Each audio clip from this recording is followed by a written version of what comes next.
Let's pray.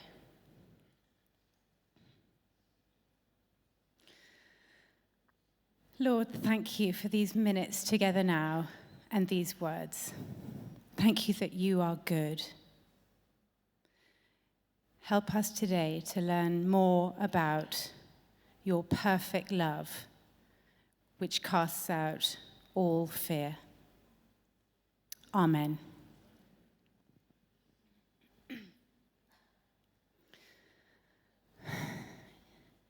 It was September. It was raining. We were driving home from London. Hazy had been unwell again while we were there. She hadn't been right for a while. We'd ended up at the Portland hospital for IV antibiotics. And as the rain hammered down on the car, my phone rang. Hello, Alice. It's your doctor, Dr. Raffles here. I need to come and see you both. I'm leaving London now, and I should be with you by about 10 p.m. I can't tell you over the phone. I need to see you both face to face. So that was the phone call that would change the circumstances of our lives for a very long time. When Dr. Raffles arrived, he asked if I could take him upstairs to Hazy's cot, as he needed to feel her tummy. Up in the girls' room, I rolled Hazy over, and he nodded as he pressed. Downstairs, he sat us down and very gravely said, I've seen leukemic blasts under the microscope in Hazel's blood. She has an enlarged liver and spleen, which I confirmed just now when I felt her tummy. Her white cell count is 98,000. It should be 8,000. Her bone marrow is dying. I suspect she has leukemia. I need you to wake her up now and take her into hospital, where I've arranged for you to be admitted for tests. What happened that night and into the early hours of the following morning, I can only describe as hell on earth.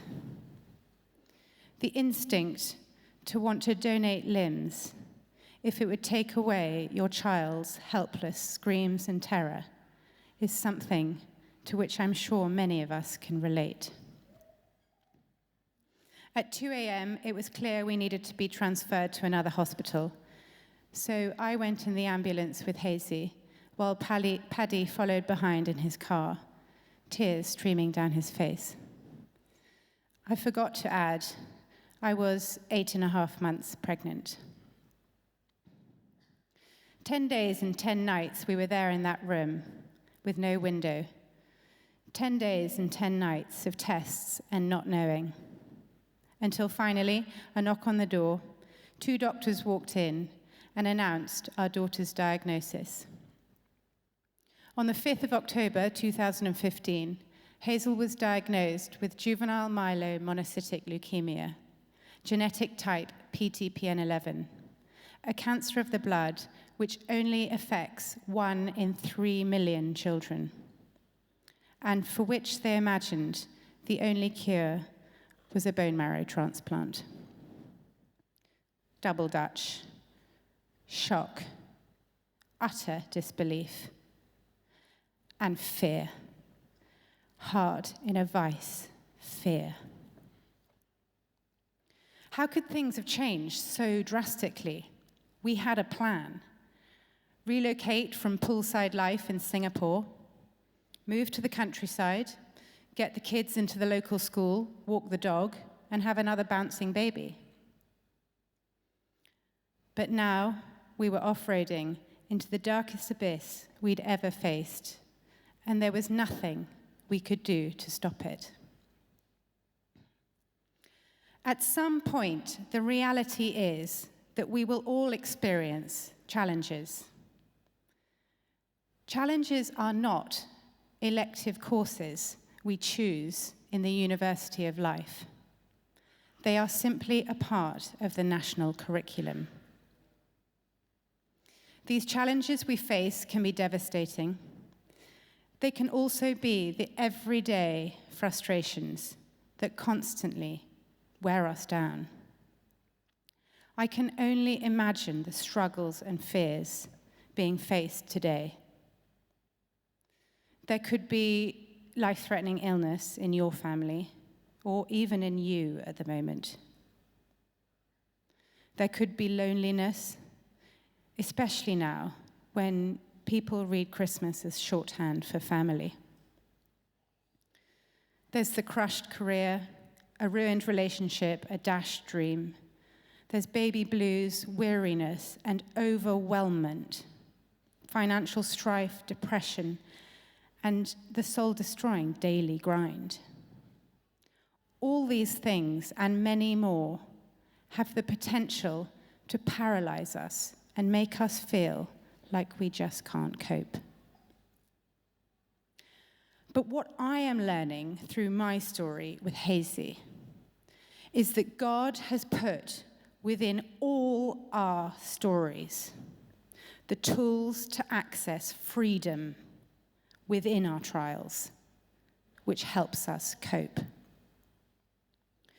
Just as Hazy's story, which I'll tell you some bits about, is one of total transformation, there has been a transforming in me and Paddy, which we have found only in the midst of our challenges.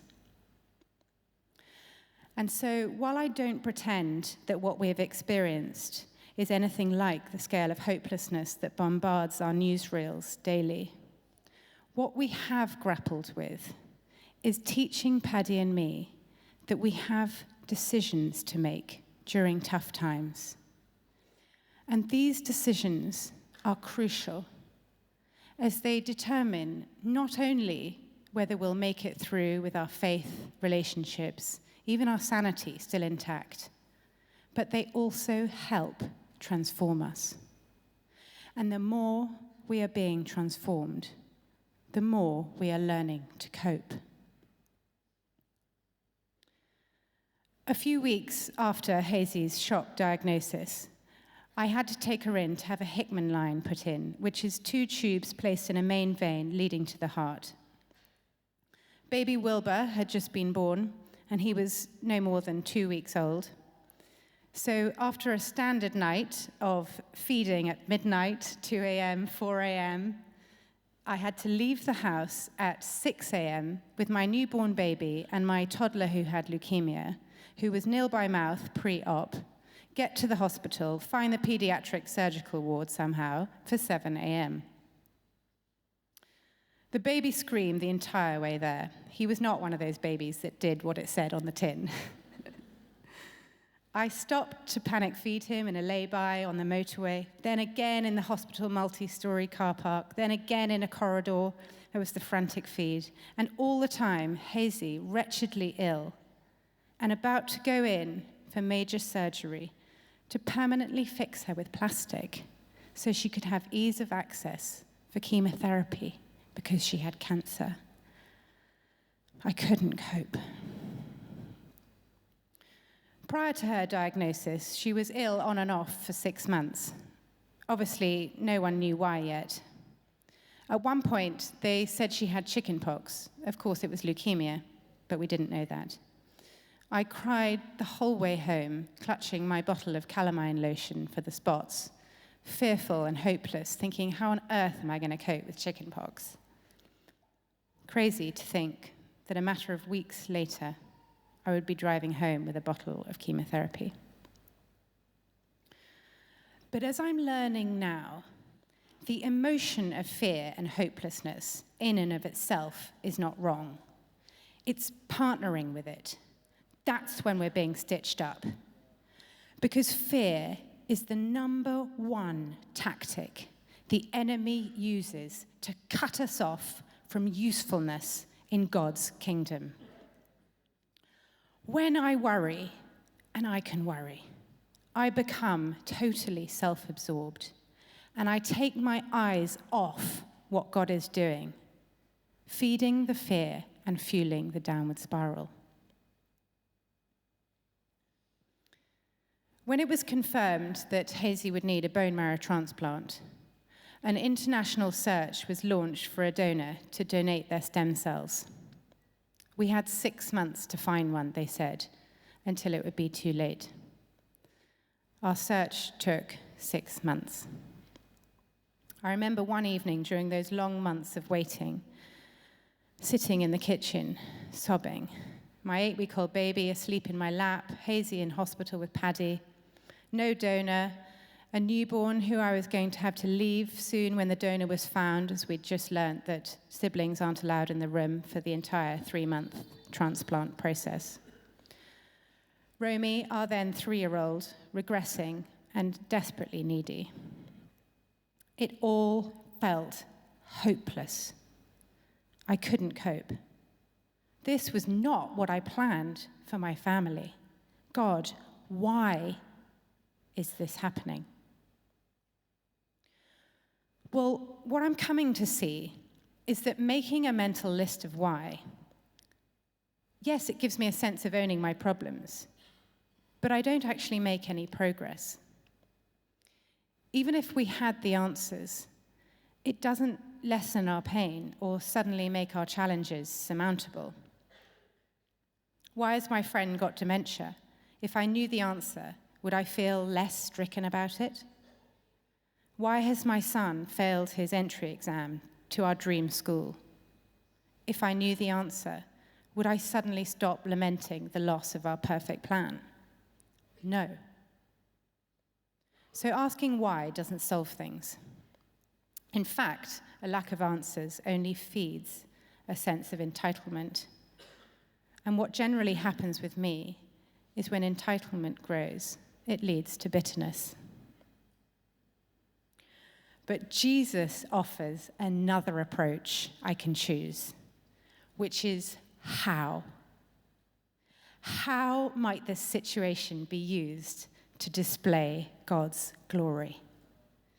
How might God's greater purposes for good pan out, even in the times we can't cope?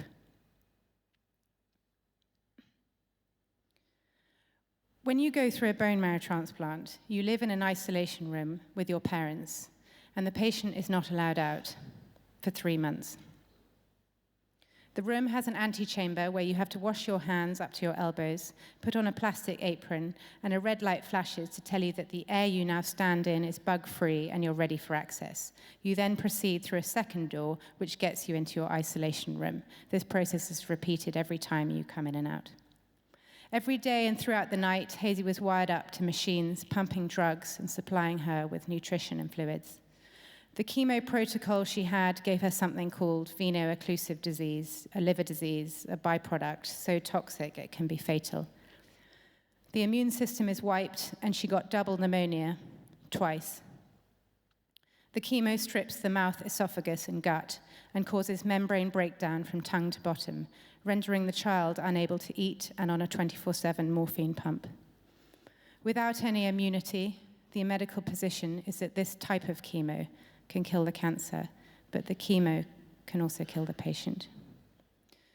The new transplanted bone marrow is so immature that the body depends on blood and platelets transfusions daily. Some drugs can affect the retinas in your eyes during transplant. Others can cause hearing impairment. Sickness and vomiting are par for the course. The contents of nappies is black.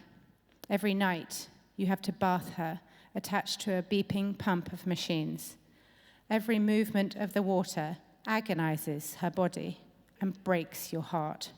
And every ounce of grit and grace has to be summoned on a minute-to-minute basis by everyone. Okay, I want to ask why, but I'm trying to choose how. How can God's glory be revealed through this? You know the story in John chapter 9. As he passed by, he saw a man blind from birth, and his disciples asked him, "Rabbi, who sinned, this man or his parents, that he was born blind?" In those days, blindness was considered punishment for a sin that the blind person or his parents committed. Jesus answers, "Neither this man nor his parents sinned, But this happened so that the works of God might be displayed in him. In their question, the disciples were asking all of our whys. But in his answer, Jesus changes the why to how. The answer to why doesn't help me deal with my circumstances, but choosing to believe that God's glory can be displayed, even in the hopelessness of what was going on with Hazy, gave me hope. This helped me cope. We have yet to realize the thousands of ways Hazy's new life is going to display God's glory. But for Paddy and me, God has worked through something he hates, cancer, to accomplish an abundance of what he loves, which displays his glory. To come face to face with Jesus' hands and feet in the human form of Hazy's amazing doctors and nurses displays his glory. The love that Hazy's sickness has unlocked in hundreds of hearts displays his glory. We have realigned our priorities and dropped our prejudices, displaying his glory. And people around us have started new spiritual journeys of faith and discovery of the true comfort and strength of Jesus' love, displaying his glory. If we'd chosen to stick with asking why, we'd never see how God has been working through it all, displaying his glory. Having been nil by mouth in transplant for the best part of 2 months, part of Hazy's recovery involved relearning how to eat again. She was started on a milk-based liquid pumped through her nose tube at a rate of just 2 mils an hour. We slowly increased it, but she would be sick every increased rate change, and the dietitian would come in and help us revert it to a lower setting. Slicing and dicing her food intake strategy, I found a huge challenge. I have also been relearning how to digest some biblical truths. One of those truths is 1 John 4:18. Perfect love casts out fear. I've known in my head perfect love refers to Jesus who casts out our fear, but I still feel fearful whenever I say it. So I'm slicing and dicing it a bit differently now. So perfect love casts out fear. What's perfect love? Well, perfect also means complete. If you say someone is a perfect gentleman, you're saying they are a complete gentleman. So complete love casts out fear. What's complete love? Complete love is a love that extends beyond ourselves to a love that loves others. So to cope in the midst of my fearful, challenging times, I have to find someone to serve and love who's less well off than me, emotionally, financially, spiritually, or physically, and pour out my love on them. In our isolation room in hospital, no one was allowed in other than the medical team, and the other person was the cleaner. Our cleaner was a man from Nigeria called Hero. He had one of those warm, beaming smiles that lit up our room. And yet, we found out much later, we were the first people who in 3 years had ever asked his name. Every day at 4 p.m., Hero would put on his plastic apron, do his washing hands routine, wait for the red light to stop flashing, and enter our room. Over the weeks and months, we found out where he lived in London, what his hobbies were, where his family were from in Africa, and his dreams for his future beyond emptying the bins in hospital. But just as he would look forward to coming into our room every day to check on Hazy's progress, we would look forward to 4 p.m. when we'd glimpse his approach to our door. Loving him in the most basic form of just getting to know him and asking him questions. Cast out our fears every day at around 4 p.m. What I actually believe happened was that Jesus physically walked into our room every day at tea time in the human form of hero to melt away our fears. And this all happened in response to a simple act of loving someone. For me now, as a busy mum at home, dishing out fish fingers, changing nappies, and refereeing sibling quarrels, my greatest serving opportunity is at home with the children. My greatest fears and challenges are also at home with the children. The number of times I've locked myself in the loo in floods, messaging Paddy, saying how much I can't cope with my rotten, ungrateful children, running rings around me.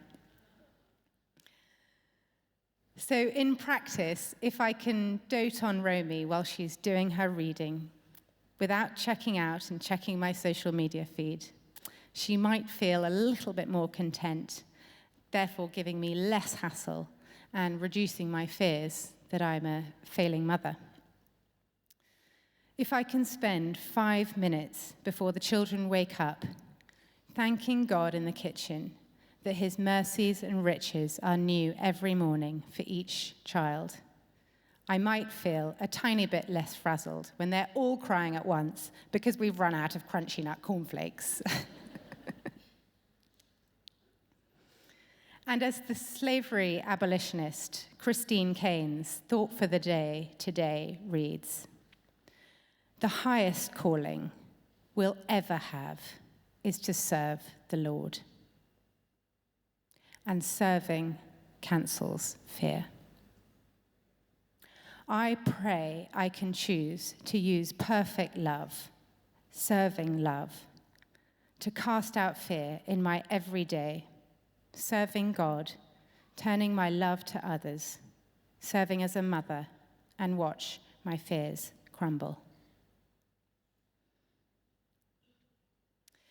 After over 60 days in isolation, and having put our daughter through what no physical being should experience on earth, there was another knock on the door. In walked one of our consultants. We chatted about the book Hazy and I were reading on the bed, and then she dropped the bomb. Hazel is relapsing. The leukemia is already coming back. The transplant has failed. Over the coming weeks, they tried to reverse things, but the leukemia was too aggressive. It fought back and once again rattled Hazy's body. The only option was to begin a donor search once again and try for a second transplant. They call it breaking her to remake her, all over again. Paddy and I covered the walls of our hospital room in verses. One of the verses on the wall, which we read countless times a day, was Mark 11:23. "I tell you, whatever you ask for in prayer, believe you have received it, and it will be yours." So what happened? I did that. It didn't work. Another verse, however, sellotaped to the opposite wall in our room, was Romans 8:28. "In all things, God works for the good of those who love him." So what if I chose to believe that God was using our hospital captivity and dear Hazy's suffering a second time round for our good?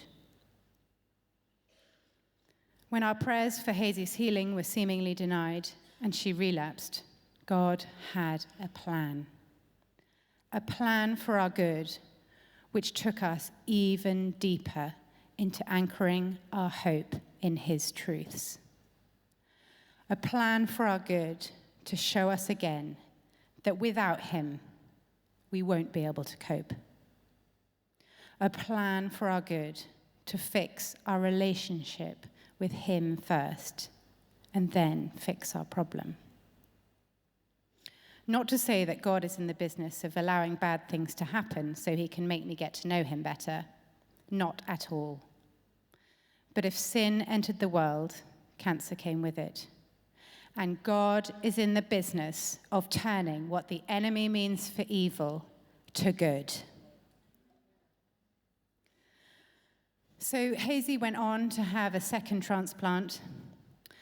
A donor was found in Germany after another grueling 6 months search, while keeping her alive with daily transfusions and meds in hospital. A volunteer flew to Germany, picked up the freshly harvested stem cells, and flew them back to London that afternoon in their hand luggage. The following morning, they were transfused into Hazy, and she survived a second 3-month ordeal of isolation in hospital with Paddy and me, just like before. But now, to this day, and with no further relapse, she is a walking, talking miracle.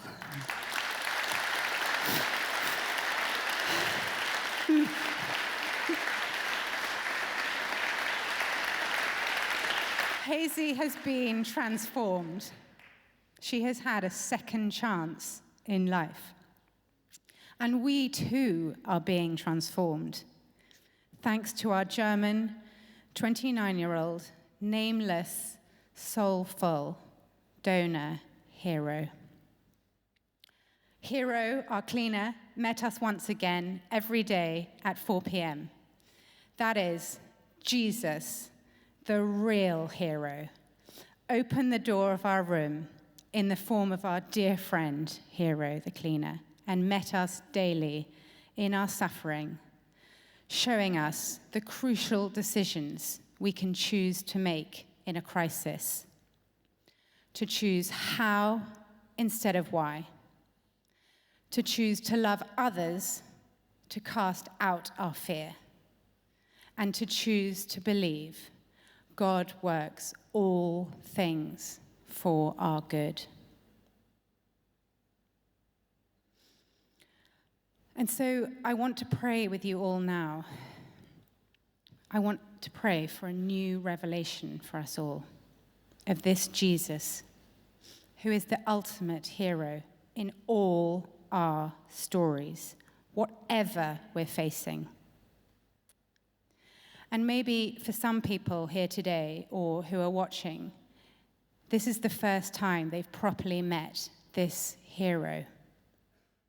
This Jesus who reaches out this Christmas time and says to us, I have graced your earth to be your hero. I have shed tears over your fears. And what I have done for you on the cross means my blessings are actually greater than a pain-free, normal life, if you'll choose to see it that way. This is our life-saving stem cells, our lifeline. Because as the quote goes from Charles Spurgeon, the Baptist minister in the 1800s, and I want to pray these words now over us all. Pray these words would put a seal over our hearts to remind us Jesus helps us cope when we can't cope, whatever it is that we're facing. This is the quote. I bear my witness that in my pain and affliction, the richest, tenderest love has been manifested to me. Our Father's wagons rumble most heavily when they are bringing us the richest freight of the bullion of his grace. Love letters from heaven are often sent in black-edged envelopes. The cloud that is big with horror is big with mercy. Fear not the storm. It brings healing in its wings. And when Jesus is with you in the vessel, the tempest only hastens the ship to its desired haven.